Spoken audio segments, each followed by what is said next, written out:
Another lovely Sunday night instead of a Monday, Sammy. Yeah, it's beautiful outside as well. It is, really. It does not feel like June at all. You know? It's apparently supposed to this week. It's times like this that I'm reminded of the great words of Joey. Okay. I don't care about history. Rock, rock, rock and roll high school. Because that's not where I want to be. Rock, rock, rock and roll high school. Let's start the show. Got tag teamed again. Hello and welcome to the Drunkard United Football Show, a completely biased recap of the English Premier League as told by two common American schmucks. I am your host, Sam Houston, and across the way from me is the anarchist, Samuel Graham. Sammy, how you doing? Doing pretty well. Ready to start some shit and drink some booze. Heard. Ooh, that was a little hot. Ooh. Apparently, Yeah. I got him excited. Yeah, I popped the mic on that one, didn't I? Ooh. And the producer playing with her island game, so hence she didn't catch me doing it. We're recording at Studio H, just outside our nation's capital. You can check us out on all podcast platforms. Please subscribe, rate, and review. And should you want to chat with us, there's many ways that you can. Sammy, tell the good people how they can get in touch. Of course, as always on the social medias, we are at DUfootballshow. That's Twitter, Instagram, and Facebook. And then DUfootballshow@gmail.com if you want to get in touch via email. And please do. If you want to do any questions about booze, about football, about anything, just, want to know what we're having for lunch, hit us up. Got a few new followers on Twitter. I made sure to immediately private message, just say, hey, thanks for checking us out. Thanks for listening to the show. You got any questions? We are available. I saw one of them was a Newcastle girl as well. Yep, that's absolutely. That's checking out. That's Absolutely. pretty cool. Thanks, Alan. Yeah, exactly. The Allen effect already paying dividends. That's right. Sam and myself both work in the wine and spirit industry and both have a deep, passionate love for distilled spirit. So as the red-blooded Americans we are, we vow to have a drink in our hand throughout this show and every show. Sam, what are we sipping on today? Got a doozy for you. A brand new category for us for the show, Mezcal. We've got Rey Campero Mezcal, which is a Joven Mezcal. The type is going to be Tepextate, which most of you may be familiar with the Espadín style of tequila. I swore I wasn't going to do that. Of Mezcal, which is probably the most common that you would get here in the States. Definitely the most affordable that you would get here in the States is Mezcal made from Espadín. It's all essentially the same kind of overall style. However, different types of agave, as you're used to in tequila, which uses Blue Weber agave, and Blue 100%. Weber agave exclusively. Mezcals can use any type of agave. And so this one in particular uses Tepextate. Yeah, it looks like it has big, huge elephant ears. It's a big Yeah, plant. kind of wild-looking plant. Yeah, very cool looking. So that's the type that it is. Like I said, it's this particular one is all copper pot stilled. The whole process from start to finish is handmade. Yes, you still have an actual stone tahona pulled by a donkey. All the agave is harvested from 5,000 plus feet elevation, and it's all open tank fermentation. Did you actually meet the mezcalero for this one? Yes, I did. And his name, I believe, is Romelo Sanchez, yes, right? Absolutely. Yeah, so also two very overpriced players for Manchester United in one. But he's the master distiller, as you would probably call them in a distillery in the States, but in Mexico they're known as mezcaleros. This one's going to come in at 97.6 proof, and it sees no oak on this one. At all, which Blancos or Joven, in terms of Mezcal, could see up to 30 days legally. This one sees no wood at all. On the shelf, this one's going to be a little bit pricier. You're $95.99 to $105.99 on the shelf, but it is a damn good Mezcal. Yep. I mean, we're not talking your Walmart brand mesquite chips here, buddy. Okay, this is some proper mesquite chips. So for whatever it's worth, I am a certified ambassador de mezcal from the state of Oaxaca in Mexico. I would like to say that means I went to Oaxaca for 5 days and got blackout drunk on a fuck ton of mezcal. Remember that was the trip where he exclaimed, "I'm a parade." Yes, yes, I did. because I was in a parade, but I decided to just claim that I was, in fact, The a parade. yeah. The best thing to know about mezcals, a lot of people refer to mezcals as kind of like smoky tequilas. That is not the case. They are smokier. Sam mentioned the espadín. Espadín tends to be a little smoky in flavor just in general. But think of each of these different plants, these different agaves. The best comparison I can give is wine. You know, from a white wine grape of a Chardonnay to a Pinot Grigio to a Sauvignon Blanc, these are all taste drastically different. Same idea with a mezcal as well. Tepestates tend to be very floral, a lot of kind of like rose petal. They're very delicate too. All mezcals are inherently going to have some level of smoke because the agaves themselves are pit smoked. So think like tequila. The best way I like to equate the two, tequila, think like taking a whole chicken and roasting it in the oven. With mezcal, you take a whole chicken and you cook it in a smoker. So there's always going to be an inherent level of smoke to a mezcal. I have one question with that analogy. Yeah. Which is the one chicken that survives out back? You have 3. You just oven roasted one, and you just smoked one. Which is the one that stays alive? Kitty? You know the answer to that. It's definitely Kitty. It's Kitty's who, behind the curtain, boys and girls, we're going to have one of my chickens picking games next season. Yep. It's definitely going to be Kitty. We also might use some of their eggs in some fun gin cocktails at the beginning of next season. Ooh, that's right. That makes me happy. Fresh egg white cocktails. Yeah, Yep. do some sours and stuff. So, mezcal's a great spirit to get into if you're a typical brown drinker such as myself and Sam and really dig whiskeys. This is a very fun white spirit to get into that's really just really, really good. Yeah, and with you say smoky tequila just kind of as a very broad, very general characteristic of what mezcal is. But as Sam was saying, each individual agave plant is going to give you totally different characteristics, almost like you would think of a gin and different botanicals that somebody puts into a gin. The overall thing, yes, agave tends to have a higher residual sugar, so you do have that sweetness up front. They are pit smoked, so you will get that smokiness. But everything in the middle is totally different from plant to plant to plant, and thus mezcal to mezcal to mezcal. How much smoke do you really taste in this glass? You know, there's not a lot. It's there. It's always going to be there, but the smoke is not the dominant flavor in this. No, it also is smokier on the nose than it is on the palate. Of course. So, all right, let's have a great show. Yeah, let's do it, guys. These nice, delicate little glasses here. I like this. Yes, these I are like that little ring. Yeah. these are the Riedel Spirit glasses. So I was gonna use. We're I was stepping going it to up. use the tequila. There's a tequila glass too. It looks like a smaller champagne flute, Right. but it really doesn't work for mezcal very well. I gotcha. This is pretty goddamn lovely, if I don't Yeah, it's mind not saying. bad. Sorry, Russ. And very smooth for being 97 proof, 97 and a half proof. It's Pretty good. I'll recant us with one more story of Oaxaca, and then I'll shut the fuck up about it. I'm sitting in a cantina at 3 o'clock in the morning after the place is closed. It's me. It's my importer. His name's William. And we're sitting there with one guy, and we're all drinking Tepextate. And it was a Tepextate that came in at like $1.03, like a really strong Tepextate. And Tepextates happen to be my favorite style of agave. Right. And London Calling starts playing over the music, and they were just talking in Spanish, and then occasionally William would tell me what the hell was going on because I speak no Spanish at all. Right. And I go, The Clash. And the only thing this guy said in English the whole night is he looks me right in the eye and he goes, the only band that matters. We cheers and continue to drink. So That's pretty good. The world of punk music, uniting all. It's not bad. You'll appreciate this. I just got a text message from Tegan, who is with her mother this week. We just dropped her off today. And she's having her first virgin strawberry daiquiri. Aww. Very fun. So there you go. So while we're recording the show, she's drinking too. Excellent. Oh, cheers to Tegan. Yeah.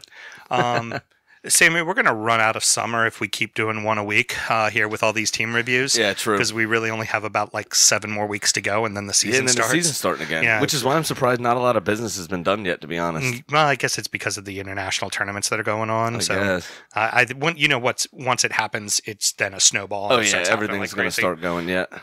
So let's kind of take an opportunity and chat about a bunch of clubs, just because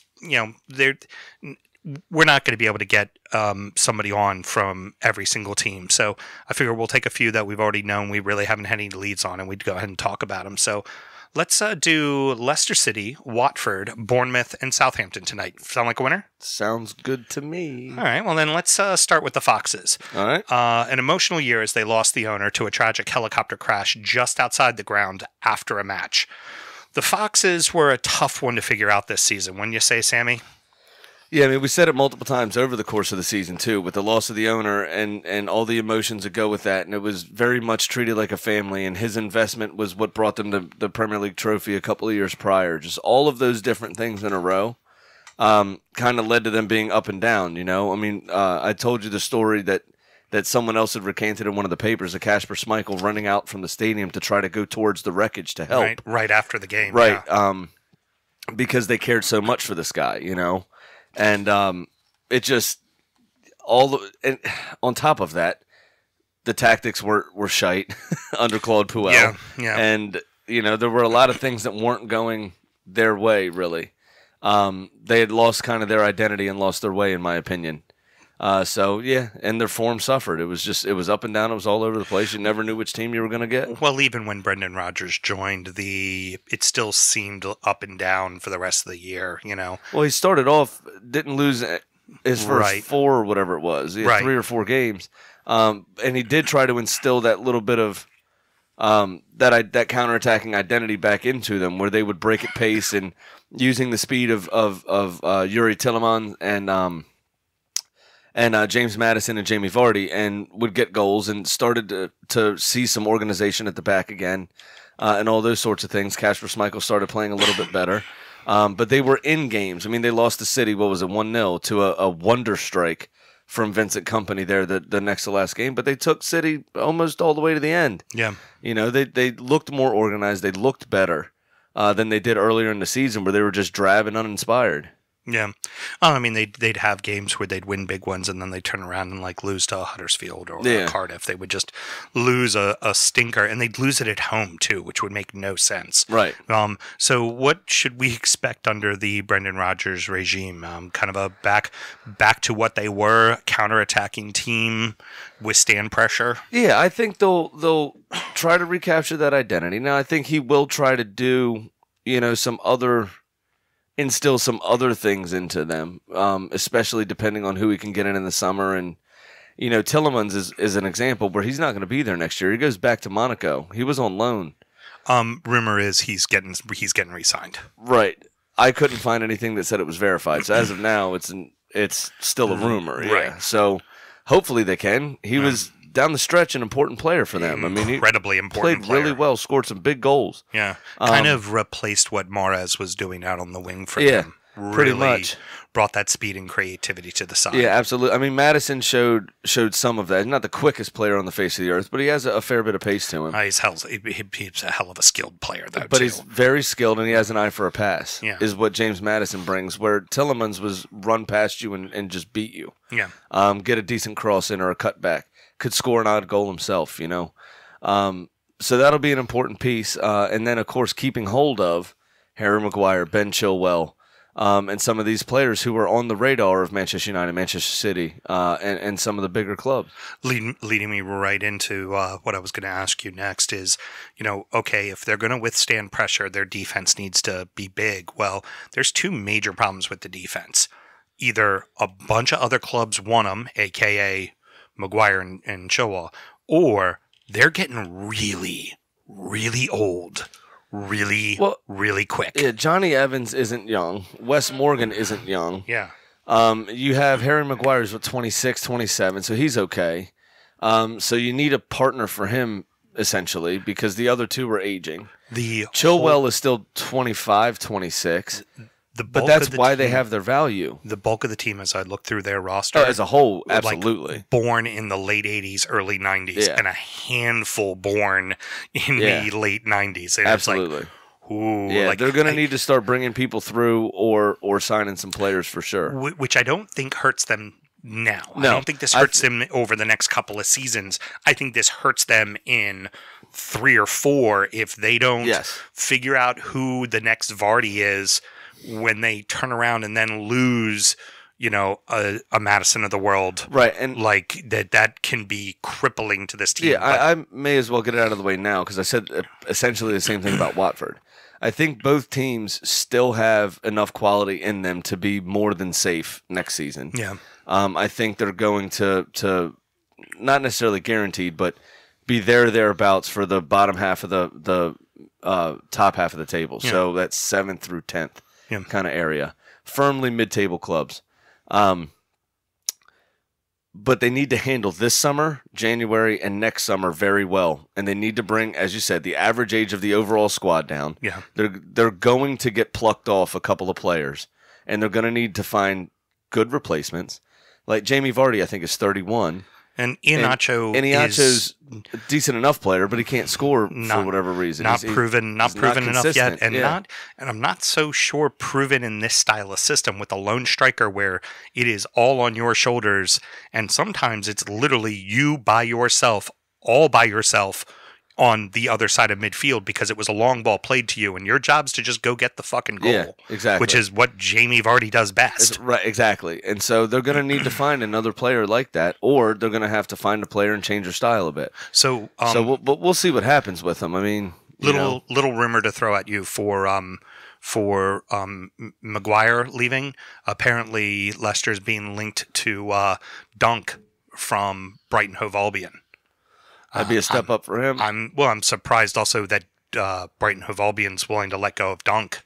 I mean, it may be a situation where like he's got 1 year left, he's not re-signing, right? Kind of deal, right? And so instead of pulling an Arsenal, you actually sell him for money.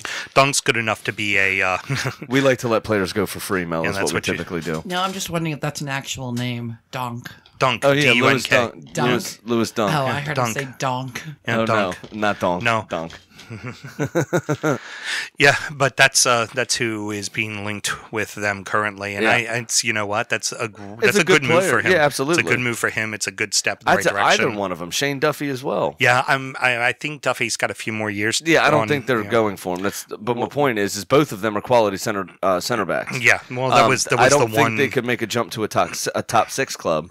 But if you're going from 16th, 17th to middle 10th, middle of the table kind of team, yeah, it's not bad. Flirting with the top half of the league, going deep in an FA Cup, that makes sense. Yeah, if you didn't have Michael Keane already, and hopefully getting Kurt Zuma back, I would say that one of the two of them, Shane Duffy, be a great person to bring back to the club. Yeah, be a great fit with. Didn't you let him go? Yeah, we let him go. Long time ago. We let him go. Yeah. So, as we said, the team, we both think the team's starting to get a little old, and you've kind of hinted at it some. How do you think? What do you think the future is for them just next year? What's going to happen to them next year? I think they're, like I said, firmly mid-table. Mm-hmm. I think they might be knocking on the Europa League spots, but ultimately will fall short of them. Yeah. I think those top 6 are pretty solidified being the top 6.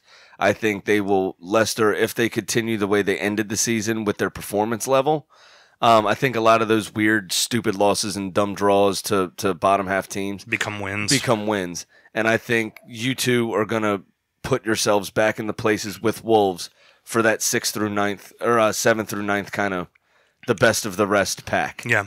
But, as after the up and down season they had, I think that'll be a stride forward for them, because for a while you didn't know what was going to happen, to be honest. Yeah. I don't think the relegation was a worry, but they look to be a bottom half, kind of 15th place potential in that side around Christmas. And it was good that they got Brendan Rodgers in, and he seemed to be a good man motivator and got the job done. And as he likes to say, from my perspective, at least next season, Leicester will be okay. Yeah, I see them just like you. I see them as there's 3 teams that are going to be battling for 7th, 8th, 9th. And I think those 3 teams are it's Everton, it's Wolves, and it's Leicester. And I think those 3 teams are a lot closer to Manchester United, Chelsea, and unfortunately Arsenal than we think they are. Like I think it's entirely possible. I would not be surprised. I'm not going to pick this, but I would not be surprised at all if we saw one of those 3 clubs in 9th place next year, like a Chelsea in 9th. Wouldn't surprise me because the way United ended the season. Well, and because that group just behind you guys is good enough to challenge you now. It's not like it's a really huge difference, Right. Because your team's going to be handicapped by how much money you can spend, who's going to want Chelsea to can't go spend right, at and all. who's going to want to go to United, right? And even if they do completely change the team, it's going to take time to figure that all out, you know. So Truth. it would not be out of the realm for me to see an Everton, a Wolves, or a Leicester finish in 4th place and make it into the Champions League. Wouldn't surprise me. We saw it with Chelsea a few years back in Mourinho's 3rd year of his 2nd stint. Yeah, ended up finishing in 10th that year. Yeah, when Conte first came in from the Italian national team, but Juve before that. Yeah. And they started off so poorly, they finished in 10th, as you said. It was pitiful. And you could see that happening again. Just sold their best player, to Real Madrid, confirmed Eden Hazard's gone. Yeah, they may be suddenly very, very young. They could be very young. They could be very thin if they don't bring some of these players back on loan, back from loan, and can't do anything. And then, you guys are handcuffed on the amount of money you can spend. So it really comes down to, are you able to offload Ozil? How much are you able to go out and buy? It's not going to be as easy for all of the quote unquote top 6 sides as it normally seems every year. Exactly. Really feels a lot tighter this year, and Leicester could completely do it now. But if they lose Maguire and don't replace him, they could easily end up being 12th. Right. Absolutely. They very well could finish 12th. I'd love that. Next up is the FA Cup runners-up, Watford. Watford ended up having a really decent season, finishing just outside the top 10, but spent the bulk of the season in the top 10. Did we see the best they're going to do? Yes. Yeah, that's what I kind of felt like too. Yeah. I would also like to say that I just prefer to think of there being 2 third-place teams in the FA Cup because they were so poor in the final. Oh, yeah. That they don't deserve to be runners-up. They were really bad in the final. It was terrible. It was actually more entertaining than the 8 centimeters of horse track we could see at the Preakness that day. Yeah, that was true. We did have our phones set up and watching the FA Cup match. Yeah, before our phones died at Fire Festival, we got to watch the FA Cup final. And while watching the FA Cup final, we were interrupted by Becky at least 20 times in her jumper, asking us where the bets were, how could you leave, and who was I betting on, and how can I find more That's rosé? a romper. Thank you very much. Oh, okay, romper. Sorry. All right, back to so much basicness. So, like I said, I think we've kind of seen the best they're going to give us. This is also a team where you kind of wonder, is this team getting a little old? And I also think of it specifically with one player. Ben Foster played a huge part in their season. Now, granted, at the end, he had a couple of gaffes, but he's getting old. He is getting a little older now. Is it time for a new keeper? I don't know if their immediate concern would be there, but in the next year or two, they're going to need to. They're going to need to shore it up. How about if I told you, Tom Heaton at Burnley turned down a contract extension? He has 1 year left, and Watford's talking to Heaton. Yeah, it's not a bad move for him. It's a step up from Burnley, a little bit bigger of a stage, closer to London, and Burnley will be okay. They still have Nick Pope. Exactly. That's not a bad move for all parties, to be honest with you. I don't mind that so much. And little will change because Heaton will get shot on like crazy, like he did at Burnley. Yeah, absolutely. Because it kind of leads me in my next thing. We like to use the expression a team full of midfielders. Yeah. And if ever there was a team full of midfielders in the Premier League, that team would be called Watford. Yeah. They and they're with Deeney getting older as well. I was going to say, outside of Fat Drake up top, the rest of the team is a whole lot of midfielders and wingers. The other thing about them is they don't have anybody, including Deeney and Andre Gray, they can't score goals consistently. No. Also, Pereira is very much a flash player. I mean, he chipped in with a goal or two here and there, but I had him on my fantasy team most of the season. He didn't do dick for me. Delafeu, if he starts, he's absent. If he comes in off the bench, he scores 3 goals. Yeah, because he's pissed that he didn't start. So weird. Right, and then you have Etienne Capoue and is it Decore that are in there also that are great engines, But that's about it. I mean, Capu scored here and there, but not often. They also pick up a fair amount of cards, the two of them, for putting in tackles. Oh yeah. Well, they're right proper dicks. They're those holding midfielder right proper dick kind of guys. Defensively, they're not brilliant. You've got a decent player in Jose Hollivas out on the left side of defense that gets forward fairly often, but he's prone to give up a foul or two around the box. And then Ben Foster bailed him out a lot last year. So I think their immediate concern would be defensively. Right. Across that back four, trying to step up a little bit. And then give their keeper more. Right. And then if nobody is in that space, I think Fat Drake and I think Andre Gray will score enough goals that they'll be firmly mid-table again if they can shore up that defense. Eventually, I mean, it's not necessarily Ben Foster's fault either. I mean, he has a mistake in him, but not often. Yeah, I mean, he had a couple right at the end of the year, most notably the one against you guys. Right. But hey, he's old. He's getting close to 40. But the big deal is, the big thing with them is, is that defense. If you're going to get 15 shots a game or 10 shots a game or what have you, the dam's eventually going to break. Right. I mean, that's a lot of times what happened against Fulham. I mean, their goalkeeper was basically a spaghetti noodle, but you'd have 20 shots against them. Eventually, something's going to fucking go in. Right, precisely. So they need to shore that defensive, get bodies in there, and if they stay stuck in, I think Fat Drake and Andre Gray can score some goals along with De La Feu and Pereira to keep them firmly in mid-table. But they are, like I said with Leicester, they're going to have to, over the next 3 windows, be pretty shrewd with their business and get people in, get a little younger, and get a little bit more compact, I think. Yeah, they definitely, defense desperately needs to be addressed with that side. I think if there's an opportunity to go get a goalkeeper like Heaton, you just go get him. Absolutely. You just go get him. Yeah, you spend that money. But you can move Ben Foster on for decent money to a championship club. Oh, easily. For sure. Yeah. So, I mean, not that that's on the cards. I'm just saying, like, if you need to rotate some money around, he's somebody you could get rid of. Right. Or just put him in the Aurelio Gomes role.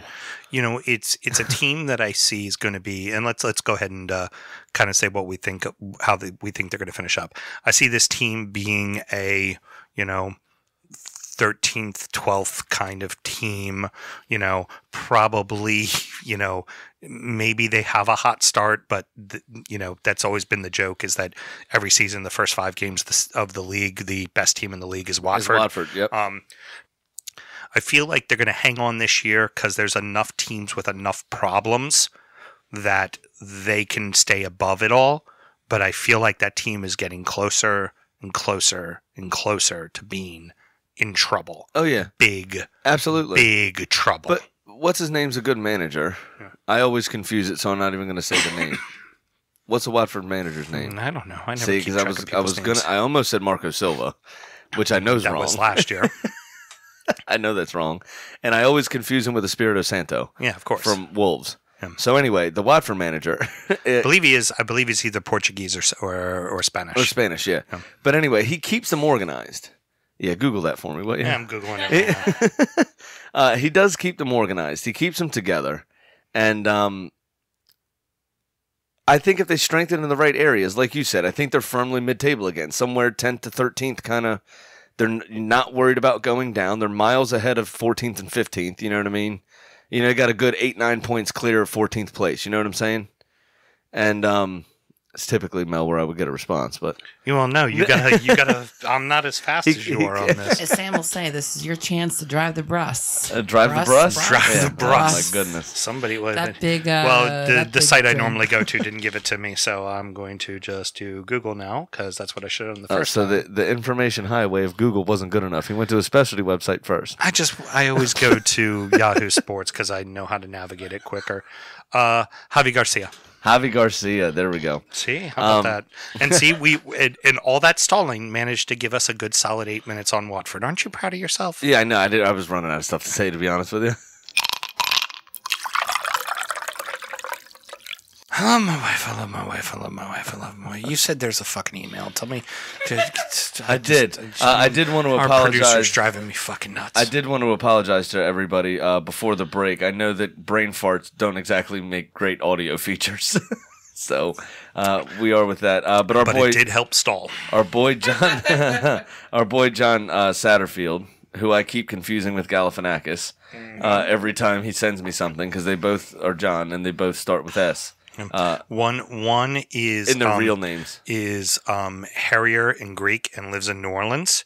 Okay. And then he is the other one is actually a fan of the show. Is very thin and bald. No, he's got a perfectly fine head of hair, but he's say thinner man and is let's say pastier. So let's say British or Irish descent. I got it. But he always gets in touch with funny memes and stuff. Otis Anderson. Yeah, and this was one from the football feed, which was pretty funny. Frank Lampard was on vacation with his wife, on holiday with his wife, and she put something on Facebook or on Instagram, actually, it looks like, with sun and a smiley face. Frank Lampard with the heart eyes comment. John Terry, 2 comments later, at Christine Lampard, so he tagged her in it. Red heart, blue heart. So again, trying to steal his best mate's wife. I honestly was about to cut in and be like, so has Terry tried to fuck her yet? And here you are telling me in fact, yes, he's already hitting on her. So if you were going to believe that, that's there on Instagram for everyone to see. And then another very funny meme he sent us. John Terry, that's that womanizer is your assistant coach, producer Mel. Yes, he is now. Don't worry, he's going to try to fuck all your players' wives. If he hasn't already, he's been there for a season. Oh, yeah, he probably has already put it in there. Villainistas. He is a villain, and he does all the Eastas. Yes. And then he sent another very funny one, which makes me giggle. Musa Sissoko, the Spurs player, is on Safari, and put a picture on Instagram. Says "Lion recognize lion," #holidays, and the lion is quoted in this meme by saying, "Oh shit, trophy hunters." Oh no, never mind. It's a Spurs player. Ooh, which made me giggle. That's a dig. Yeah, made me giggle. All right, so let's chat about the cherries, Sammy. AFC Bournemouth found themselves at the bottom half of the table. The homers. Yeah, comfortably safe, but that's thanks to a really good start. Has the league finally figured out Bournemouth? Yes, but Bournemouth's still pretty comfortably finished in the league, to be fair. Like you said, they had a great start. I think their biggest problem comes down to Nathan Ake doesn't have a partner. Their goalkeeping situation wasn't very good. And then Callum Wilson, Josh King, and Ryan Fraser, while they did well enough going forward that they eventually secured promotion, I think they're a bit inconsistent in front of goal. I think if they could find, Callum Wilson especially, could find a little bit... miss open headers. Right. They'd miss open headers like crazy. Josh King against us. Josh King missed a couple of penalties. If they could figure out somewhat of an away form, pick up a couple of draws, win 3 games instead of 0. Yeah. If they could do something away from home and continue to use the Vitality as a fortress, I think they'll again be comfortably safe somewhere between, that kind of 11th to 14th range. But they scored enough goals, but they also scored those goals in bunches. I mean, Josh King, I think, had 4 goals in 6 games at one point. Then you didn't hear from him for 4 games. Right. And they dropped a lot of those, a lot of points during that stretch. He picked up Solanke, and Solanke did 0 did for nothing. them. Right. Yeah. Jordan Ibe hasn't done much as well, which you can see why Liverpool shipped them off. Right. And they haven't really adapted. Callum Wilson, however, has gotten himself in the England team here and there. And has played very well. He just needs to be a little bit more consistent, I think, in front of goal. And Fraser Foster, not Fraser Foster. Foster. That's the goalkeeper for Southampton. And it's Forster. Forster, sorry. Has done well enough to eat, not Forster, but I'm talking about Ryan Fraser. Thank you. Ryan Fraser is clearly done well enough that he's going to move on to another club, it looks like, this summer. Yes, absolutely. Arsenal are in the hunt for him, apparently, to get a proper winger. But if they can keep hold of him and Callum Wilson combined is the most deadly duo in the Premier League of assists and goals between the 2 players. Right. So specifically Ryan Fraser assisting Callum Wilson and vice versa they connected more time than any other duo in the Premier League. So here's a very interesting stat for you. Okay. Cherries finish in 14th place. Yeah. They outscored 7 of the 13 teams in front of them. Right. They were the 3rd worst team in the league for goals against. Yeah. Cardiff City, who went down, had a better goals against than they did. Right. Like, So that's what I say. If they fix that defense. And like I said, they scored those goals in bunches, though. So they'd win 4-5, 1 or whatever at home. Right. But then they'd go away and get trounced 3-0. Right. You got to spread those goals out a bit. And they scored a fair amount of goals, and credit to them, and they did well. But you got to do it week in, week out. You can't do, 2 hat tricks in a row and then turn around and not score for 7 games. Like, that doesn't do you any good for real. Keeping now with goalkeeping, clearly, if you go with a kid, which it looks like they're going to with Travers, there's going to be growing pains. But that kid threw up a 1-0 shutout against Spurs. And granted, Spurs saw 2 reds, but he also made 3 brilliant saves when Spurs were even strength at the start of that match as well. And so I think they have their answer for keeper. They should probably go find a veteran keeper, a.k.a. a Ben Foster, if he's out there to back up the kid, kind of situation. But they definitely need to fix their goalkeeping. And like you said, along with Ake, which Ake, I normally hear his name called because he scored a header on a set piece. I was surprised to find out, and I think we said this on a show during the season, that he only had like 4 goals for the season, but it felt like every time I saw Bournemouth, he was scoring a goal. Right. Maybe he just likes being on TV. So they definitely, I feel like they definitely need work defensively if they want to have any chance of staying up. Yeah, absolutely. I'd agree with that 100%. And the home and away thing, it's fun to talk about, like when we're talking about betting, like, oh, always bet the Cherries at home, blah, blah, blah. Yep. But here's the simple fact. They're going to maybe steal a few points from some of these bigger sides at home. But for the most part, they're going to lose to them, right?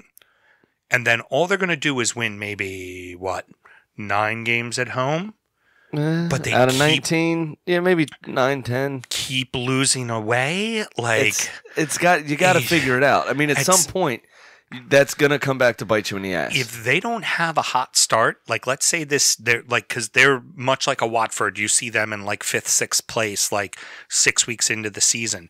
They don't have a hot start, and they don't figure out a way to replace Fraser if they lose him. Like this is a team that I feel like could definitely be in the hunt to go down. Absolutely. They could totally be one of those teams. I mean, and if you look at the way that they play and everything else, they're basically a low-budget Leicester with not as good players across the field as Leicester has. Yeah. And that counterattacking style, again, if you take 15 shots on target against them, they might get you 2 on a break, but you're going to win 4-2. Yeah. You're going to win 5-2.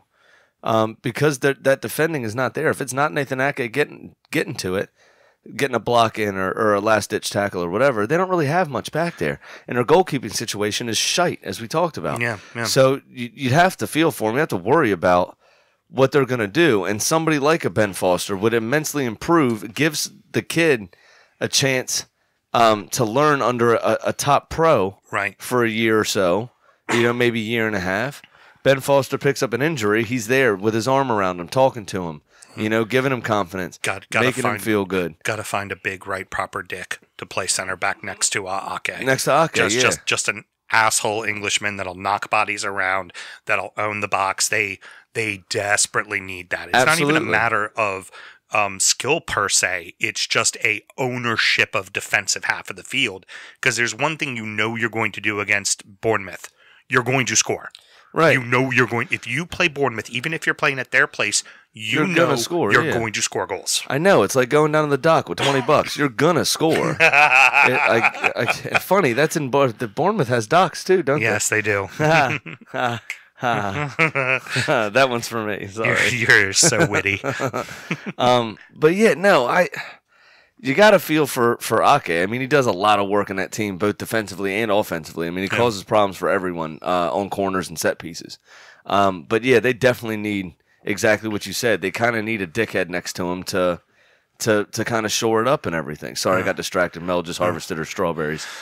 They need to They need a hard man next to him that's going to get stuck in, that's going to give him a little bit of freedom to join the attack here and there. And he's a good defender still. I mean, there's a lot to be said for what he does on both sides of the ball. So there's definitely a foundation to build from. They just need to build it. They got to spend the money. They have to turn around and actually spend some money. You also feel like even if you lost Frazier, Wilson could step in. I mean, he had a hell of a season last year. Unfortunately, got injured, but you feel like the younger Wilson. Yeah. The one who was lighting it up throughout the entire year for them. Attacking midfielder, played just behind the strikers. It's not Wilson. Hold on, I'll tell you in a minute.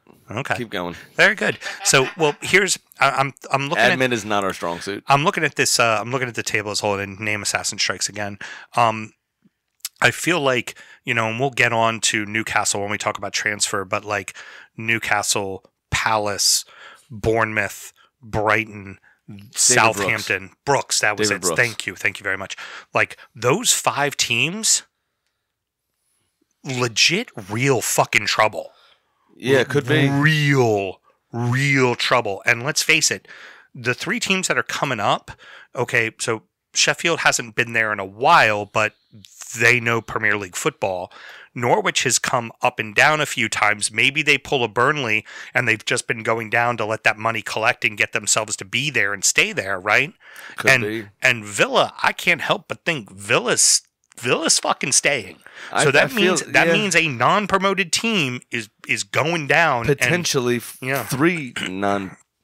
It could be like it was a couple of seasons ago when you 3 had non-promoted teams get relegated. Is what was it? Stoke, West Brom, and Swansea all went down, and it was 3 non-promoted teams. That was down. the year 1 of Huddersfield, Brighton. Yep, and Newcastle had come back up. Newcastle came back up. Yeah, like and Bournemouth is as talented as offensively as they are, and as well managed as they are by Howe. This team's a one-trick pony. Absolutely. Teams have figured out how to stop them. So teams just go into their place and go, just get a draw. But they know they're going to beat them when they play them at their place. Yep. And if law of averages, you're fucking going down. Well, here's the thing. Their home form has always been good. We talked about that. If they can figure out how to get points on the road, they'd be in 10th, no problem. I don't know if they can. But don't know if they can. That's exactly right. And I don't see it. There's no evidence to suggest that would happen. Yeah. So you're right. They could be fucked. You know what this team feels like to me? To be frank, Fulham. This team feels like Fulham. It really going does. into this season so far, I could understand that. Yeah, feels minus like the $100 million spent. Of course. Let's finish our team talk with Southampton. The Saints were able to do the Great Escape for a 2nd season in a row. That is all, folks. That's the positive. Yep. That's about it. That's it. I think the signing of Ralph Hasenhüttl is a positive. I think that's the only reason they stayed up. He wasn't... First thing written. Yep. Simpatico killer. Yep. Admin might not be our biggest strong suit, but we already know what each other are thinking. We are psychic. That's right. Both of our wives are actually here today. Kick. Carly came down to see us record. And we're both playing on our phones. Yeah, they're playing Farmville together. But yeah, so while they are here, Sam and I were married long before either one of us married these two. So, Yes. so we're definitely telepathic in what we think. But back to the Saints. Except for those 2 cunts that did the airplane thing. They're not Saints. They're fucking assholes. Yeah, those guys. Ralph Hasenhüttl was the only positive really that came out of the season for me. When he came in to replace old Sparky, he seems to be a good man motivator. He also wasn't afraid to shake it up. Dropped a few players, gave some young people some chances, and also... excuse me. I belched at the same time, too, so good on you. There'll be double belches going into the mic. Yeah, it'd be perfect.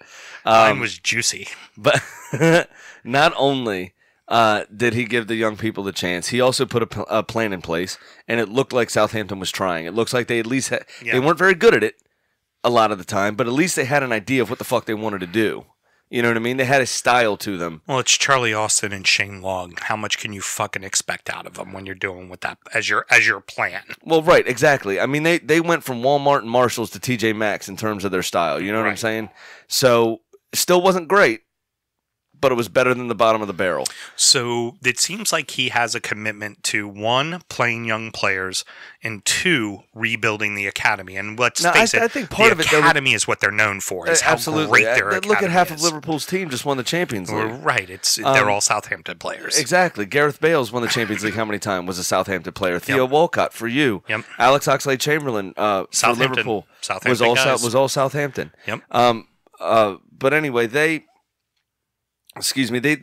lacked everything under Mark Hughes. A plan, direction, drive, determination.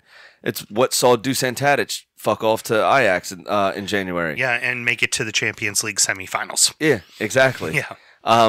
And play very well, was an integral part. Scored 2 goals against Real Madrid at the Bernabeu. I believe he was their leading goal scorer for the season, too. Yeah. And you worried for Southampton. And that guy wasted it away on their team. Right. And wasted it away, being a mediocre player at best. Did he leave before the start of the season last year? Yeah, it was before the start of the season. Okay, it wasn't in January. I'm sorry. That was a mistake on me. But you worried where the goals were going to come from. Shane Long can't score them. Charlie Austin and Danny Ings can't stay fit. Nathan Redmond is like Alex Iwobi. Great play down the wing, and then the final ball is absolute shite. So you worried what was going to happen. James Ward-Prowse is still young. I know he's been on the scene for a while, but he's still relatively young. Can't do it all himself. And with no Dusan Tadic there, what were they going to do? Right. And that proved to be the case a lot of the season. They can't score fucking goals, and then could hardly defend under Sparky. Now that's the thing that Hasenhüttl did, is he came and shored the defense up a bit, got them organized. Right. Got him to be focused, got him to be physical. Yeah. Got them to actually play. Yeah, got them to play like fucking Dockers. You're in a port town. Be hard. What's wrong with you? Right. And so with that, then dropped some key players, made some statements, and brought in some young kids to prove a point, and it seemed to get everybody back on side and seemed to get everybody working towards an objective. And in the end, he did enough. So they stayed up. Now, getting people to Southampton is going to be difficult. So I've got 2 names that they're linked to getting in. I got 2 names that they want to try to hold on to and not lose. The 2 coming in, the first one would be Che Adams, who was the leading goal scorer at Birmingham City in the championship, scored 22 goals, was, I want to say, like 5th or 6th in scoring in the championship. Here's my concern with Che Adams. Not proven at the Premier League level, number 1. Right. So he could be a David Nugent type player. He could be or Darren Huckabee, who could score goals in the championship for days. You bring him up to the Premier League, can't do very different style. Shit. A poacher does very well in the championship. Right. A guy who knows to just get behind the big defenders, find the rebounds. Little pocket of space. These goalies aren't his quality. They're going to drop balls, do some tap ins, but be the penalty taker for the team, things like that. Yes. Right, and it's not like it was years ago where a proven poacher like Ruud van Nistelrooy was able to succeed in the Premier League at Manchester United. Right. It's not like that anymore. These goalkeepers are better. You got to create goals. You have to create goals. They're coming off their line faster. They're doing, they're doing all those things. Off their line, they're basically a sweeper. They're standing on the 18. Exactly. They're kicking balls away before they even make it anywhere into the attacking zone. Right. And so part of that issue is you worry is, can he do it at this level? Well, if you're going to take a £25 million gamble, and your Southampton's a lot different than taking a £25 million gamble if you're Manchester City. That's practically a record signing for them at $25 million. Exactly, and it could very well be a big chunk of their budget. Yeah. Now the next one would be the other one would be Everton player who played for Hasenhüttl at Leipzig Red Bulls is Amendola Lookman. Leipzig, sorry. Hasenhüttl. Yeah. All right, back to it. Okay, I love my wife.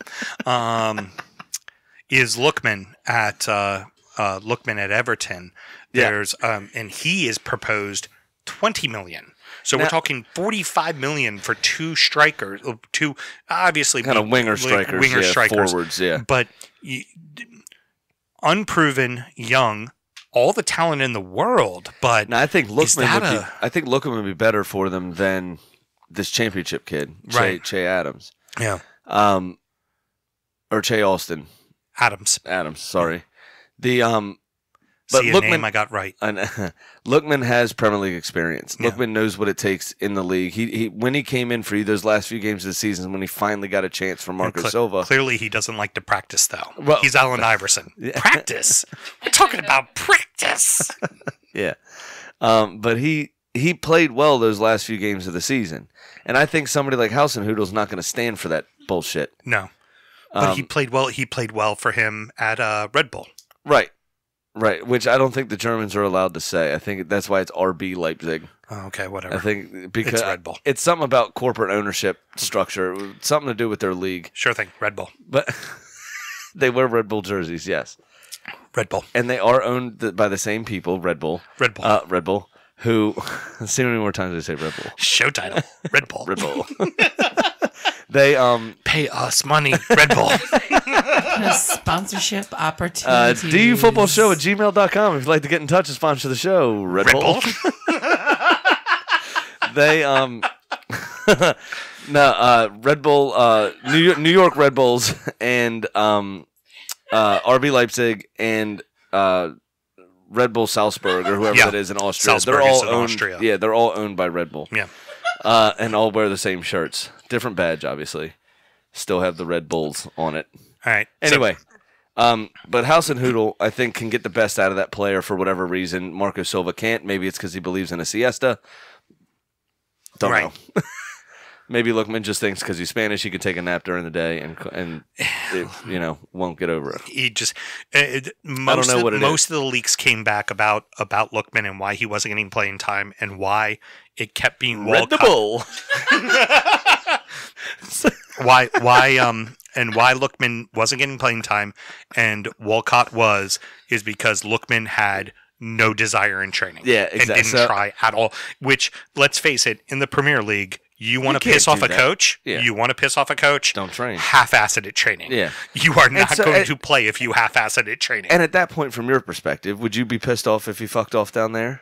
No. I wouldn't either. No, not at all. From a neutral's perspective. I mean, if you're going to act like that, clearly he's not going to work. He's not going to work with us. So it's lots of talent. He's not the right guy for us. Send him on his way. Exactly. I'm okay with that. And that's why I don't really care. Like if we pissed Ozil off somewhere, I wouldn't care. Right. Because even if he went off and was brilliant for somebody else, you'd be like, great, you know what? He didn't give a fuck here, so right. So what's the point? Leave. Exactly. Bye, Felicia. Exactly. Exactly. So the other thought is two players to try to hold on to. We already mentioned Ward-Prowse. The big one is Bertrand, who is getting a lot of attention from, I think it's Atletico and Ryan Bertrand. Yep, they're left back, and someone else in Spain too. It's two teams in Spain battling for him. I'm surprised he never moved on years ago. I mean, he's a quality left back. He's a little bit of a temper. He might as well now. He might as well. Yeah, why not? It's clearly the team's going to go in a different direction. They're going to go younger, so why bother staying? But honestly, they desperately need him to stay. Well, they need some experience. You can't just chuck a team of 18-year-olds out there and expect to do well. You need a guy to throw the C on. You know? You need somebody that's going to keep them in check and make sure that they're playing good ball together. Exactly. Yeah, 100%. I completely agree with that. They're going to want to hold on to him. They'll need the experience. They'll need the leadership. And he's one that's always been on side. He's always given everything for the shirt. You can never, really say anything otherwise. Question it. He's and been down the left side, Nathan Redmond and him have a decent understanding. Like I said, Nathan Redmond's final ball kind of sucks. Actually, really sucks. But he found a way to score goals for them. Yeah. So if you could down the stretch, yes. But if you could hold on to them, I think it gives you a decent platform. It gives you some leadership, and it gives you somebody that's going to take these young players under his wing, under his arm, and explain to them what it means to play for a football club. Yeah, and get them on the same page as everyone else. And at least, again, just installing Hasenhüttl, you have a plan now, right? Right. And if you're organized and you have a plan, we see with Burnley, they're not great going forward, but if you have a plan and you make it difficult for teams at the back, you stand a fucking chance. Yeah, Burnley's pretty simple. You're not scoring. Yeah. you can't beat us if you don't fucking score. Right. You So know? the whole idea is stay organized, stay compact, give it all, and you put yourselves in with a shout. So for the Saints, do we see a third great escape? No, I don't. If they can add a goal scorer for real, somebody that could do it, then I think they'll be safe. Because they seem to be organized now. They seem to, again, keep using the same cliches, but they seem to be on the same page with a clear direction and obvious plan. So if they can add a goal scorer, I think they're okay. If they can't add a goal scorer, they're going to be in fucking trouble again. 38 draws probably won't keep you in the league. Yeah, this is a team much like you. I think they're on the verge of going down, despite the new coach, despite what he wants to do with the team. Frankly, I think it's a team that maybe would benefit from going down. Yeah. They can reinvest into their farm system. They can, let their academy grow again, because their academy has been completely stripped. Like you said, Liverpool's team is fucking Southampton. Yeah, half of that Congratulations, Southampton. You won the Champions League. Good on you. It's like they would actually benefit from going down and I think kind of reorganizing themselves. Yeah, in spite of what I think is the right manager for the right job, and I hope Southampton sees that as a long term, and I think he will be a good Premier League manager. I think he fits this league really well. Yeah, I'm with you there. And just to close it out for this section real quick, because I'm out of notes. Yeah. Red Bull. Red Bull. Time to tell you what little we know. It is speculation time. Sammy, what do you got for me? All right, so I got a couple of things. Apparently, United haven't actually made an improved offer for Wan-Bissaka, as was reported last week, although Sky Sports says that they understand that United are going to this week. Well, because clearly the press knows what's going on and not, they also the said, actual clubs. Sky Sports also said that they that Aaron Wan-Bissaka actually wants to go to United. So I think they're just trying to get a fair price for him, blah, blah, blah. But what was reported last week for $50 million or $62 million or whatever it was, apparently has not been tabled yet. Right. They just had that initial... $70 million's the number. Yeah, I think they had... Palace is looking for. I think it was $35 million plus 15 in add-ons is what was tabled, and Palace rejected it. So... Okay, so the number's going to be somewhere around 50 to 60. Yeah, somewhere in that range. That's where the numbers are really and they want that money up front. Oh, okay. Well, you know what? Yeah. Palace is actually doing improvements to their stadium, and for a club like that, that money is very important. That it's upfront, that it's not add-ons, because that helps take care of the improvements you're doing to the stadium while still having money to spend on players as well. That's actually for that club very important. A team like it's a huge amount of money. Everton, West Hams of the world can go, hey, we'll take add-on money if they do this, this, and this. Right. And also the big clubs will do the same, like what Barca did with Everton, as we'll get into it. But the same thing, like add-ons are okay, but for a club like Palace, it's like, no, fuck you, pay me. I need my money right now. If those add-ons don't come, it's could be a fairly large chunk of their budget, to be honest. No, absolutely. Arsenal have had a £15 million bid for Celtic's Kieran Tierney, the left back I told you about a couple of weeks ago, rejected. Mm-hmm. So apparently they're preparing a better bid. 25's the number I've been reading. I would imagine it's around that if it's going to be straight cash. I wouldn't mind seeing somebody like maybe Carl Jenkinson go the opposite direction. Yeah. And then keep it at 15.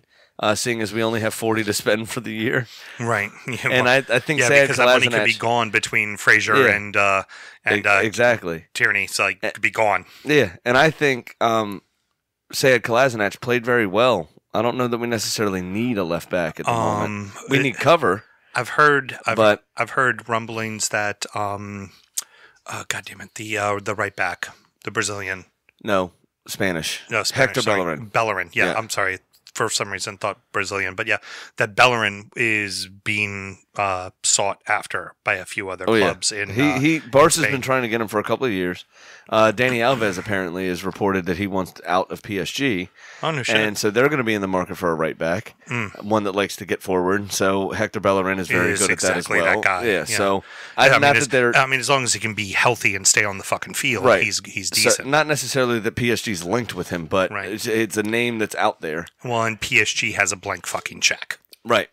So that was that. Everton signed Andres Gomes, and the biggest kept secret of the summer. Yeah, that was pretty great, wasn't it? Yeah. you know why it was so quiet? Because it was going to happen. It was just like the press doesn't like a signing that's going to happen. They like the signing that's the dartboard where they just go, Mo Salah to Bayern because they threw 2 darts at the wall. That's what they love. Yeah. Like, it's what they live for. 100%. But I will just say, Everton just got a whole lot sexier as fuck, baby. That's right. Christian Eriksen moved to Real Madrid, fell through, so now he wants to either go to United or Juventus. Really? Yep. Why? Don't know. To be honest with you, I'm not sure. Spurs are on the up. I know.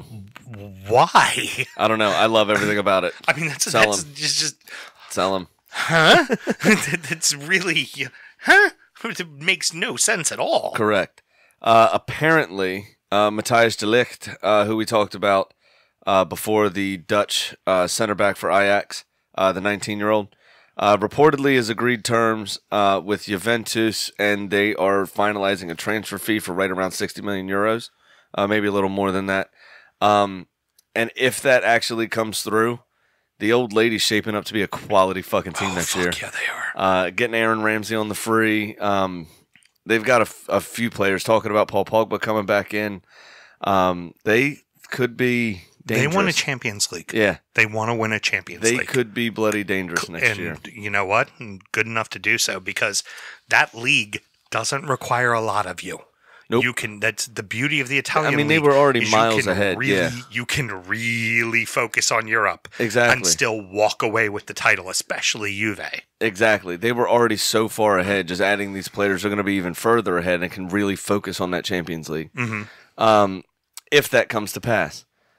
Inter are thinking of a straight swap deal for Romelu Lukaku and Mauro Icardi going the other direction to United.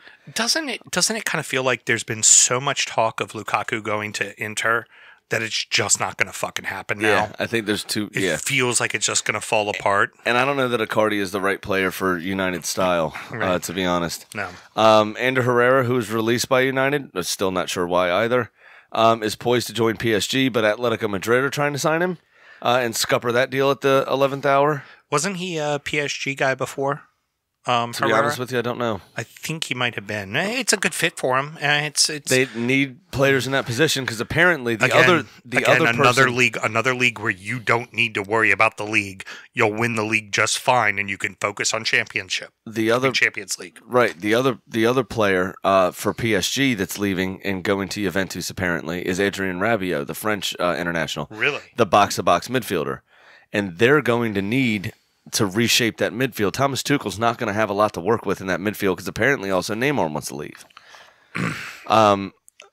So, which brings me to my next point. Hashtag segue. Right. Barca's willing to pay $90 million plus Philip Coutinho to bring Neymar back to Barcelona. Really? Apparently. That's a report from, I believe it was the Daily Mail. Because the last time I checked, Suarez and Messi get along well, but Neymar was like oil. It is Pride Month, right? Oil and Messi. Oil, complete oil and water. Like Neymar did not work with the two of them at all. No, like they did not like him one bit. On the player side, like in terms of the football, they loved him. Personality-wise, there was a lot of back and forth and blah, blah, blah. But Neymar always felt like he wanted to be this big superstar. And he was in Messi's shadow, and that's why he went to PSG, was to make his own legacy. Problem is, he's 25 years old, or 26 years old, or whatever it is, and Messi's 32. Make an analogy to the NBA. Kyrie Irving, remember when he left the Cavaliers to go to Boston because he wanted his own team? You know who he's linked to now, right? The fucking Lakers to go play with LeBron again because he realized, shit, I fucking win with this guy. Exactly. And so 2 years after his world record 199 million pound or whatever it was, 222 million euro at the time, 2 years ago, is now ready to go back to rejoin Messi. Or Messi. yeah, whatever. Sorry. Apparently, there was a report leaked that Pogba's teammates at Manchester United apparently think he should leave United for the good of the club, quote unquote. Good, you should. You're fucking awful. Yep. Go take your fucking pants off, dance off, fucking 90 steps of penalties someplace else. Right, that was fun to see. He won't be taking the penalties. That's Cristiano Ronaldo if he ends up back at Juve. That'd be fabulous. Rafa Benitez is out of contract next week, July 1st. His contract is over June 30th. So July 1st, he will be unemployed. With nothing from the takeover or assurances made over the budget on the cards at the moment. I haven't heard anything. Today, he was offered a modest offer of $6 million, which there's a Chinese club offering him $12 million a year, of which he said, no thank you, because there's no assurances in this club, so I'm going to walk away from this. And it looks like, for reals, Rafa might not be there. And as we were talking about last week with Alan, if Rafa ain't there, they fucked. There's a really good chance they could go down. I mean, unless Sheikh Khaled actually buys the club and they get Mourinho in, then they'll finish in 11th. Sheikh Khaled. Well done. So, if the takeover doesn't happen, Red Bull. If it's still Mike Ashley, that team's going down. Yeah. 1,000%. They are going down. Could very well be the case. I mean, right now, the number one name they're linking with the club is David Moyes. Oh, good. The number two name they're linking? Sparky. Oh, God. Mark Hughes. If you're a club and you're paying both Mark Hughes and Alan Pardew at the same time, kill yourself. Fuck you, you deserve to go down. That's horrendous. All right, and lastly, because we already covered some of the Everton links with Lookman going away and Gomes coming in, Arsenal have decided to possibly offer, so I guess they didn't decide, they might offer Laurent Koscielny a 2-year extension to his contract, as he is out of contract also on the 30th, so he can finish his career with the club, which would be fine. He's a good leader, good person. He can't play every day, though, so we're going to need to find some cover. He's good backup. Yeah, we're going to need to find some cover. But that was the end of that. What, Mustafi can't carry the load? The offer still stands, Stan Kroenke. I will pay for Mustafi's plane ticket wherever he needs to go. Just please fucking sell that twat.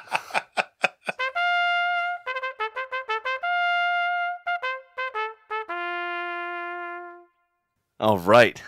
So we are not too old for this shit this week. You got to figure out something new for we're too old for this shit when we lose and we're not too old for this shit when we win. Like, you got to be a little more creative. Like, I purposely look at how I write out my rundown and make sure I don't say the same things too many times. It's called a verbal crutch killer. I purposely don't look at your rundown. I disagree. I think you're just fine, Sam Graham. And I think you should fucking hit mute. So anyway, no, we won 4-2. I hit the pipe twice. That was a running theme because it felt like the entire team hit the pipe at least twice. Yeah. But no, we probably had, again, 35, 40 shots on target and couldn't finish again. But the game was never really in doubt. And, we played really well. The other team wasn't really of any real quality. There was a couple of just stupid plays. Division 2. Yeah. It was just kind of hacky, but it's all right. We got there. Everything was fine. Our little shout out to our defender, Chris, your playing mate in the back. He had himself a hell of a game. Yeah, Chris did play very well. Yeah, he was all over the place. A couple of runs. He put one off the pipe that was like a fucking dandy that looked brilliant. Yeah, he did. Yeah, it was. Yeah. That was good. Yeah. So did I get a card? No. You might have seen a blue, but not like a real card. Okay. Yeah, you did get a blue. You did get a I blue did right get at a the end blue. of the game. Yeah, that's what I thought. But not a real card. Like Yeah, a blue no. card, just go sit down for 2 minutes and It was think like about it. like a sin bin. It was Right. like I had 3 minutes. I think it was like 3 minutes left in the game. I don't know that I made it back on the pitch. I don't think you did. It was that much not in doubt. You know what I mean? So we finished in second place. We're playing in the semifinals next week Against a team we lost to the first game of the season. Right, which that team, Real Annapolis, we've only lost to twice ever. One of them was 6 weeks ago. And the other one was the time we played them before that. I can tell you this much, Sam. You know who has never lost to Real Annapolis? This fucking guy over here. When I played for the team, we never lost to Real Annapolis. And also, interesting side note, with Real Annapolis, won Mr. Houston's first indoor shutout. Real Annapolis and a 4-0. I would say that had a lot to do with the defensive pairing of Sam and Chris.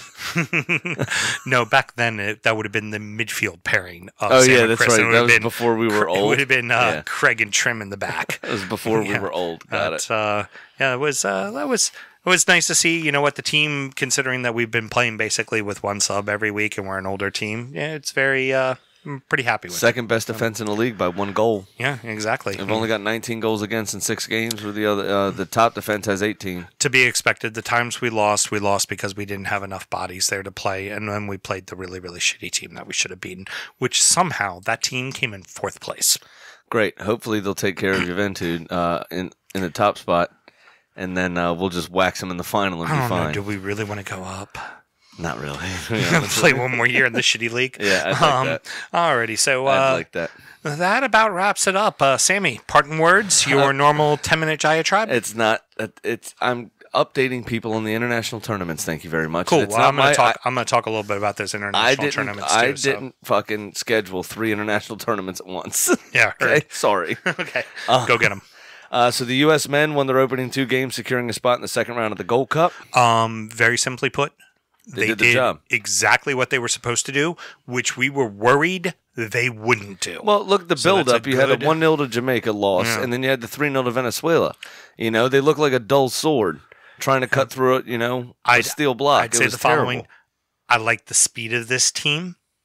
What they're. I'm very concerned about the defense, but I'm not concerned with Zach Steffen in the net. Like he played very hell of a well. keep. The I'm very couple of worried. shots he took, he did very well with. I'm very worried about that defense, but Weston McKennie. Whoa.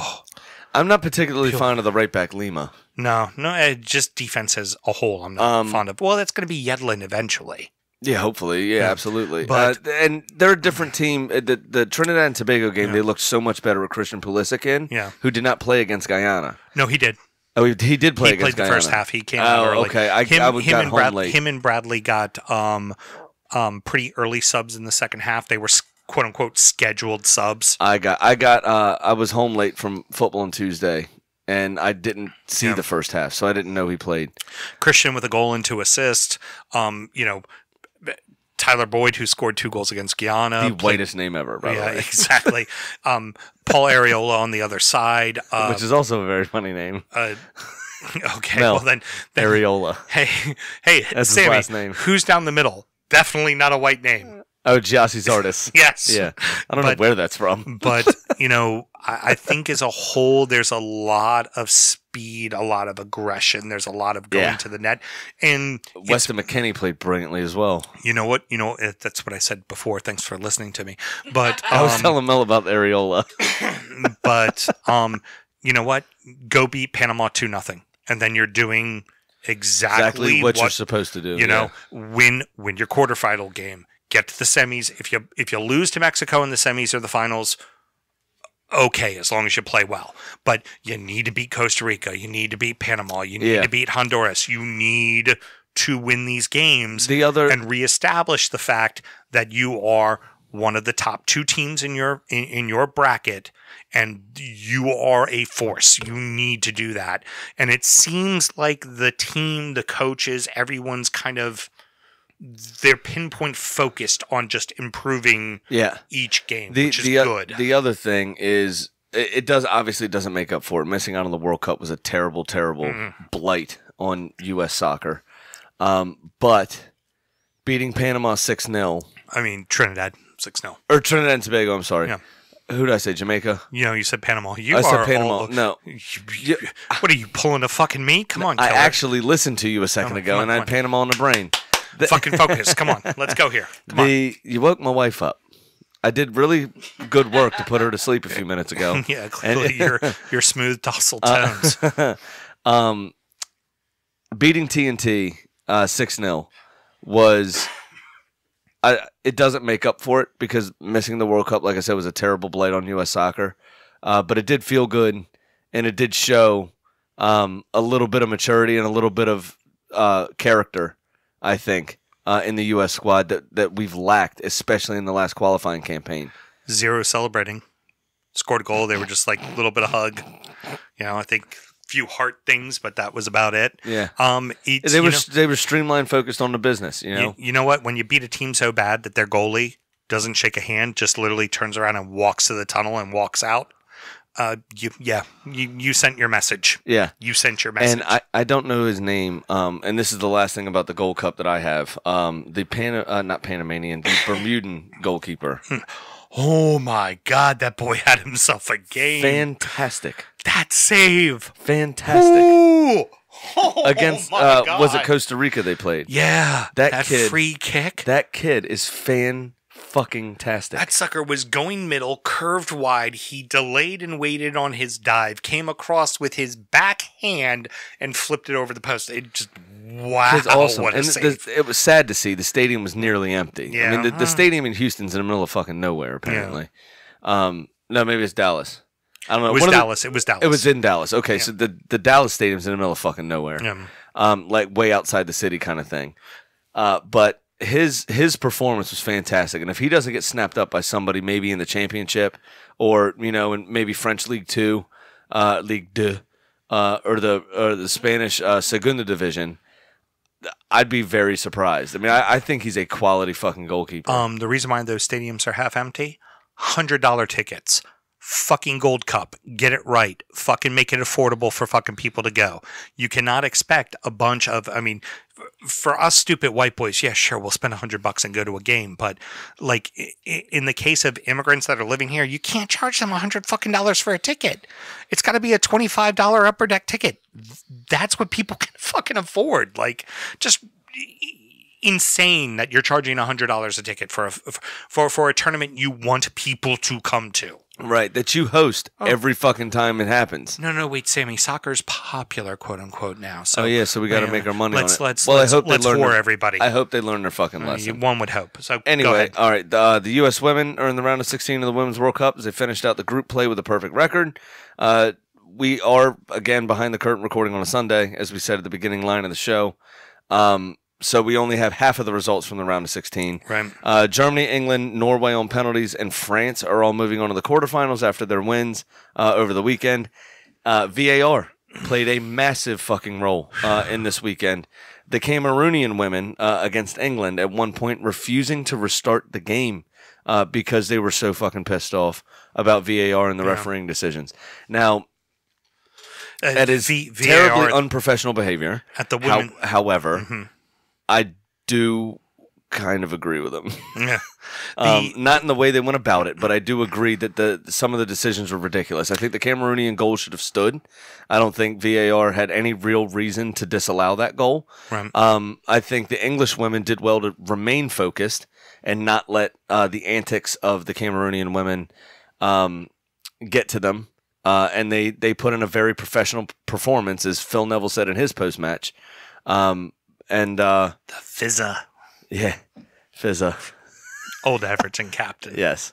He I think he had it spot on with some of what he said about the Cameroonian kind of behavior, but I get it. Refereeing decisions go against us. We lose our heads sometimes. It happens. I understand, and you're under an immense amount of pressure. It's the biggest stage in women's football, and it's regrettable that VAR had to play such a big role. 2 times penalties got retaken because the goalie came off the line too soon. Yeah, and that happened against Jamaica as well. Jamaica and Brazil or whoever it was. In both instances, they were shit penalties. Like bad misses, and you reward that person with a second opportunity because the goalie, in the case of Nigeria, had like a inch of their heel off the line, and you recall a penalty to retake it. Like, VAR has got to figure shit out real quick. Oh, yeah. Because if you're going to be this nitpicky, but then you're also going to have this attitude of it's either an A or B call, aka the Croatia-France debacle. Right. Like, this is going to hurt the game a lot more than it's going to help the game. Right. And it's kind of some bullshit. Now, the second thought was the USA women. They should win this World Cup, but if they're going to win it, they're going to fucking earn it because they are going through a very tough line of people. France, and then potentially. France did beat Brazil. I know we're off. They on still recording. they still have to play Spain on Monday. Right. In the assuming quarterfinal. that they get through Spain. Right, assuming that they get through Spain, they'll meet fellow favorites France. It's in France. So guess what USA doesn't get for the first time? Home field advantage. They don't get a favorable crowd. Yep. They don't get a crowd that'll be okay with when they celebrate too much. They'll boo them. They'll yell at them. They won't like them. And based on some of the French women today during the game against Brazil, they'll get somebody that'll put a fucking stud in them. Oh, yeah. One of the Brazil ladies got their sock ripped around their calf muscle because one of the French women, Virgil van Dijk looking woman at the back, Renard maybe. Just big woman, cool, calm, collected. She's got to be 6'2". She's fantastic. She was great. Put a big stud through one of the Brazilian women. If we call them right proper dicks and for the men, a right proper cunt then just fucking goes right through and fucking kicks them. She was a hard lady. You know? She was good. You know what? Good on her. On her. I really liked her. Also on Monday, you got Sweden and Canada. And like I said, the U.S. could meet favorites France if they beat the Spanish. On Tuesday, you do have Italy versus China and the Netherlands versus Japan to round out who's going to be playing in that quarterfinal. Seems like Germany's got a pretty easy walk to the final. And Germany's a good squad. Yeah, and USA's got to potentially face France if they win against Spain, and then potentially face England, who also is playing really good ball, and then face Germany. And you would they say got a tough walk. You would say the U.S., the French, the English, and the Germans are probably the top 4 teams in the tournament. Absolutely. Period. Yeah. Spain is up and coming. They're getting better. There's been a heavy investment from the Spanish FA into women's football. The English have gotten a lot better just year over year in general. There's always been a decent women's game in England for the foreseeable past. For the post-seeable past. Please, is she continue. snoring? Yes. Jesus Christ. Yes, that would be your wife snoring in the background. We're such a good show. People fucking fall asleep and snore. I told you she hates football. She doesn't give a shit. All right. If there was anyone that gives a shit less, they don't exist. I'm telling you. So, yeah, they're going to have a very difficult walk to it, but they're a fucking good team, as we've seen. So we'll see what happens there. Also, Argentina finally got a vital win against Qatar in the Copa America to keep their hopes of advancing alive. Because they were about to fucking get knocked out of the Copa America at the group stage. Fucking Argentina. Fucking shit show. Does not like international tournaments. At all. But at the same time, Brazil, Colombia, Chile, and Uruguay are all but assured of advancing past the group stage, and we'll start diving into a little bit more Copa America as it gets to games that matter. As it gets to the games that matter, yeah. Because I just, to be honest with you, don't know a ton about South American football, minus the few players. Not few. There's a lot of them that play in Europe. Be remiss if I didn't say this. Haiti playing their asses off. I told you. I always have to talk about Haiti. What? That's what I said. I love the Bermudans. They're 2-0. Haiti. So shite. Yeah, they've already advanced. Yes. All right. Good on them. I'm sad Bermuda's going. Oh, alrighty. Thank you so much again for joining us, boys and girls. For Sam Graham, I'm Sam Houston.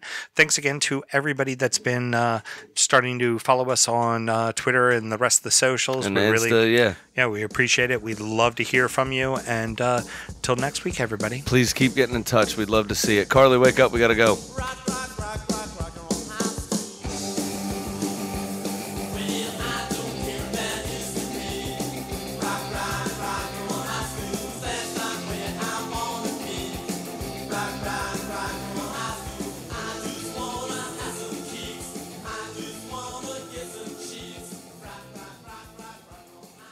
Parentheses, no wood at all. No wood. Because it's a Blanco. You can rest Blancos up to 30 days. Yeah.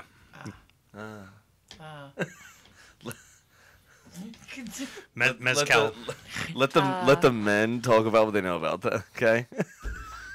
This will be the second misogynistic Easter egg in a row. How about that? We're getting woman-splained. Oh, Hashtag me too.